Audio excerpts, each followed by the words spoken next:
My name is Krista, and I'm part of Hopper's hotel team. At Hopper, we are mobile only. We're an app. We help our users save time, money, frustration, all around planning and booking their trips. And we do this because Hopper creates trust from data. So every month, we process about 300 billion price points, analyze that data, and then send data-driven recommendations back to our users so that they can make informed purchasing decisions on their trips. Which is why that we say that Hopper is a conversation with our users. We treat the shopping experience like these conversations because we measure the lifetime of users since they come to us so much earlier on. On average, they plan a trip 4 to 5 months in advance, start watching a trip with us. They send us or they input their travel dates and then set up watches where then they enable notifications through us where we send them price predictions, price drops, whether they should be waiting to buy that trip today or buying that trip right now. This frequent contact is eliminating the work and stress of the user and delegating that work back to Hopper.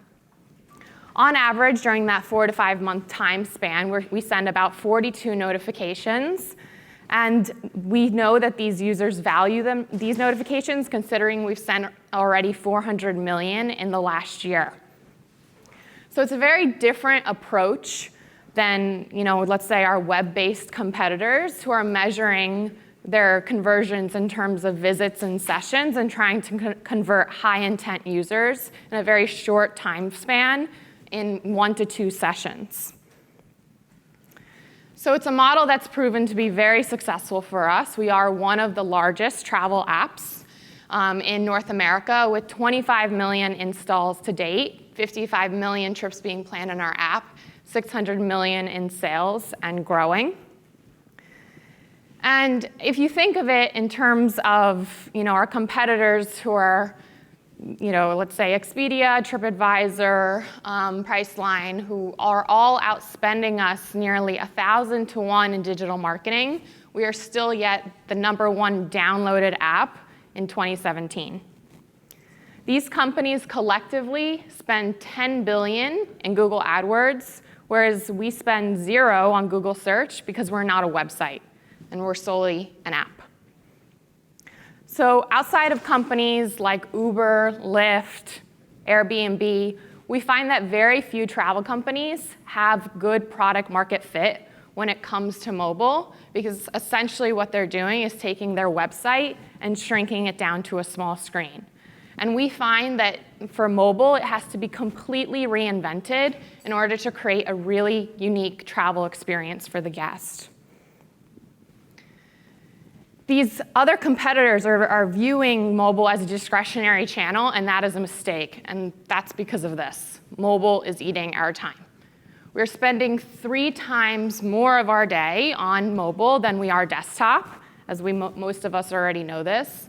Millennials spend 70% of their time on mobile alone, and there's been recent studies where we're checking our phone 150 times per day, and I'm sure a lot of you in the room have already completely outspent that time. So another thing that we also know is that everyone hates mobile web. So as you can see from this chart behind me, 8% encompasses the mobile browser, and every time we run this chart, that slice is getting smaller and smaller. And that's because e-commerce, which is essentially where the travel landscape and where the purchasing is sitting, is starting to expand into that share. So overall, 92% of the time that I was just mentioning spent on mobile is being spent in apps, which is why we also know that to win, it's a winner-takes-all outcome. You have to be a top app to really retain those users. Adobe did a recent study where they analyzed the top 20% of apps compared to average apps. And if you fall within that top 20% of apps, you're almost 7 times more likely to get an install and almost 2.6 times more likely to actually be launched if you sit within the top 20% of apps. So if you think of it in comparison to a website, once again, where a user is able to open multiple browsers and toggle between, minimize, close them out, do whatever they want based on their preferences. When it comes to apps, we're seeing a completely massive transformation of behavior where they're not going to toggle between apps. They're going to download one based on preferences and stick with it. So that's why it's 18 times easier for the best apps to not only acquire the user, but to retain the user, which is something that we've done very well already, since nearly 50% of our transactions to date are from repeat buyers. So it's relevant because we're seeing that the majority of our Hopper users are just constantly buying through us. It's a higher probability of actually getting someone to purchase a trip when they come to Hopper. We're seeing these users every 5 days because of our notifications that we're sending them. And to speak about our users a bit, a unique travel audience, so 62% millennial. That's obviously no surprise here in the room. 90% leisure travel is happening through us. And we know that these millennials are beginning to become more affluent and make more average incomes and spending those average incomes on international travel. So we see 52% of our app already traveling internationally. So what could you do when you have 25 million millennials who opt into push notifications, enable Hopper to buzz their phone on an average about 42 notifications on a span of 4 to 5 months? Well, you could do some pretty cool things, which is why 20% of our sales are generated from contextual recommendations.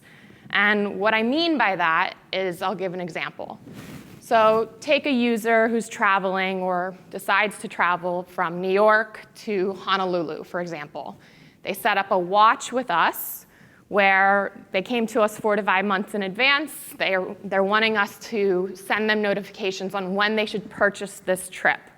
So of course, we send them those notifications on waiting, don't necessarily buy that trip yet. This is what the price is right now.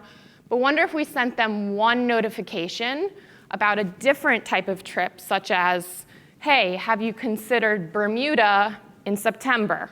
That's $200 cheaper than your trip to Honolulu.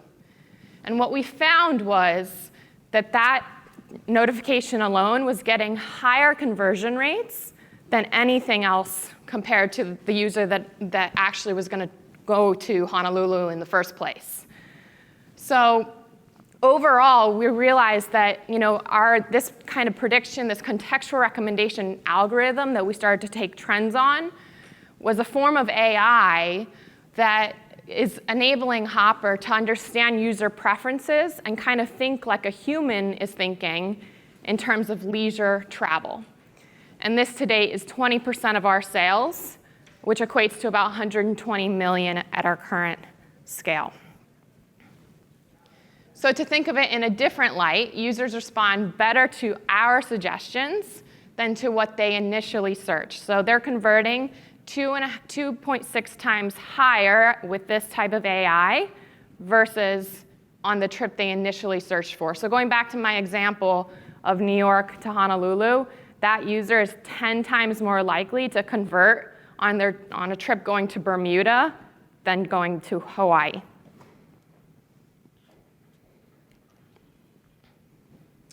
So with 55 million trips being planned in our app that are at an average length of trip of 8 days, this equated to about 440 million room nights at our current scale.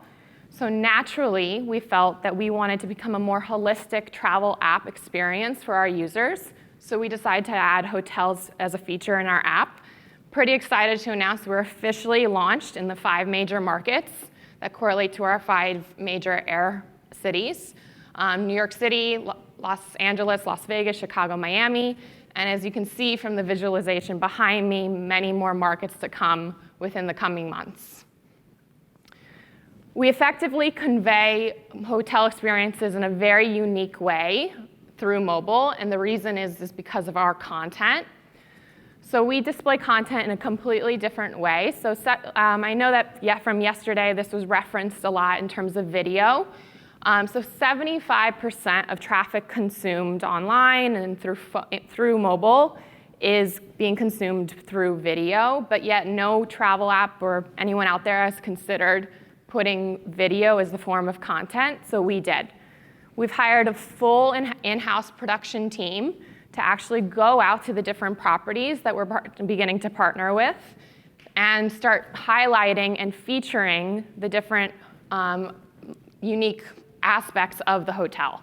So that includes the neighborhood, you're seeing some of the examples behind me, but the rooms, the public spaces, the lobby areas. Another examples for screenshots behind me, but we're finding that on average, our users are toggling between like 50 video clips per session, so we're already seeing really promising results of this content. Each hotel offers about 150 video clips, and this is all through social media-like stories, so the user is able to essentially skip forward, move back, toggle between all of the videos like they would. So we like to say it's almost like a digital walkthrough of a front desk manager or general manager taking the guest and saying, hey, can I give you a walkthrough through my property?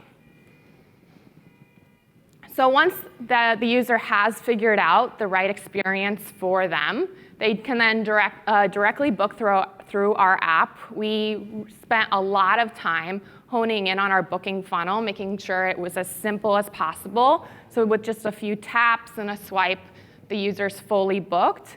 And of course, we feature our familiar fare bearer that calls out any major policies and restrictions that you might not be able to see or get when you're booking through other channels. And so I know a lot of you in the room may be thinking, mobile, okay, it's coming to me last minute. Well, that's completely false. And the reason is because Hopper started in air first. So overall, we've seen really great promising results with our advanced purchase window so far. 44 days in advance for our hotel bookings, and that's only in our recent launch. And starting to analyze the results of some of the markets that we've just launched as of March, we've seen bookings as far as 360 days out. 21% are looking and starting to book 12 weeks out. So with Hopper, we were trying to design a model that combined mobile, machine learning, big data to empower travelers in a completely different way. We're able to learn their preferences and gain trust with them because we have such a longer-term relationship with them. And that ultimately created better outcomes for both our users and for our partners. So I believe we're opening it up for questions, but we are on the lookout for more hotel partners as we expand into multiple markets. So if you have any questions, please let me know.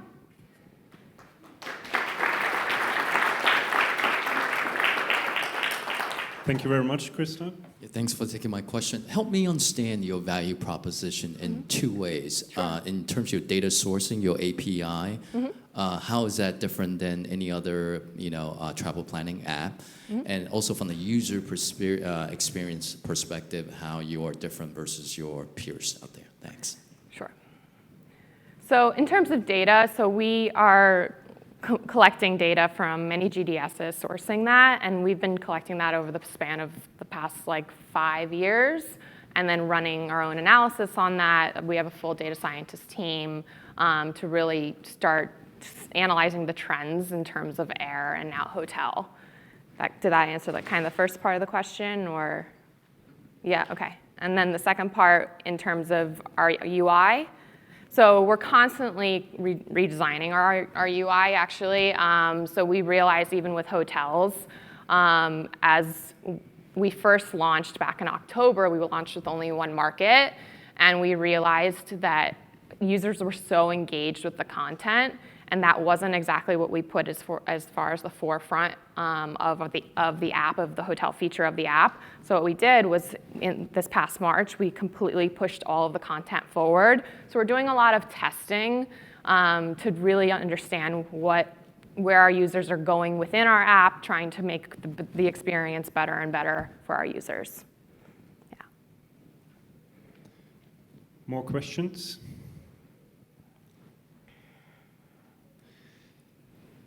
I like the numbers very much. So one number you mentioned more frequently was 42. I think it was north of 40 push notifications. I find that quite impressive. And if I reflect that on a session yesterday that mentioned this delicate balance between being relevant but on the other side not overstepping. How do you manage that?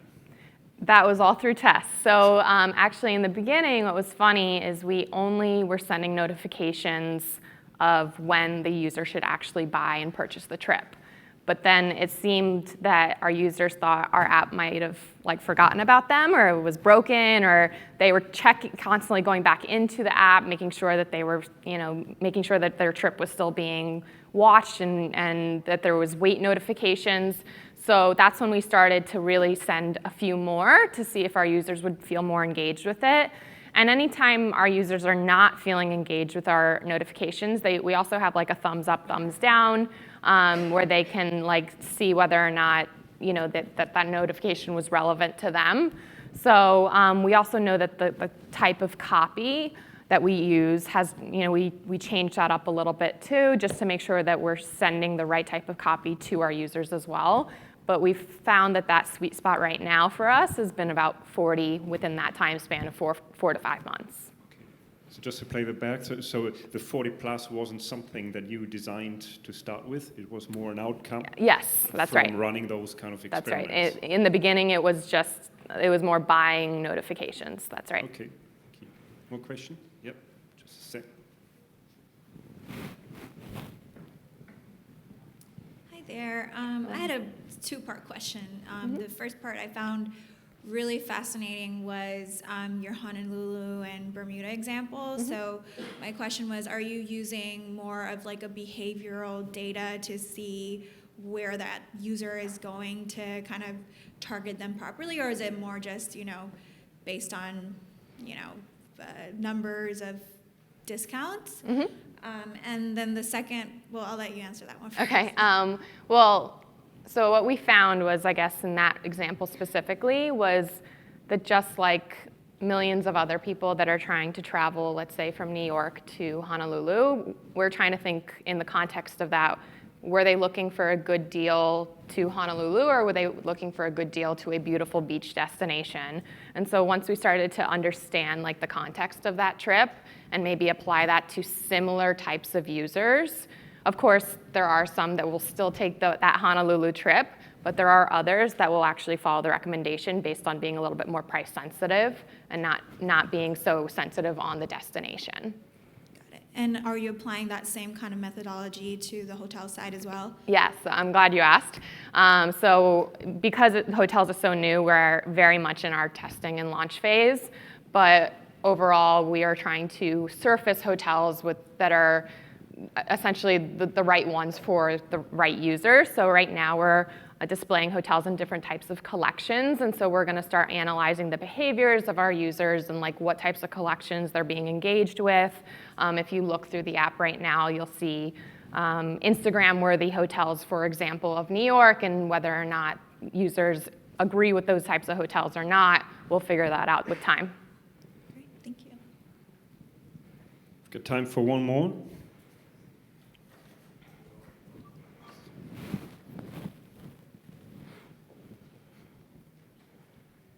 Hi, Michael Fry, Octane Rich Media. We've actually talked a couple times. Yeah. And now that I know that you've pushed content first as a priority on your app, and you're obviously talking to people, millennials plus, who are used to interacting with this type of technology, are you considering mobile, socially shared 360 VR? So actually, our form of VR is what we've been doing is we've been using a Matterport camera. Yucky.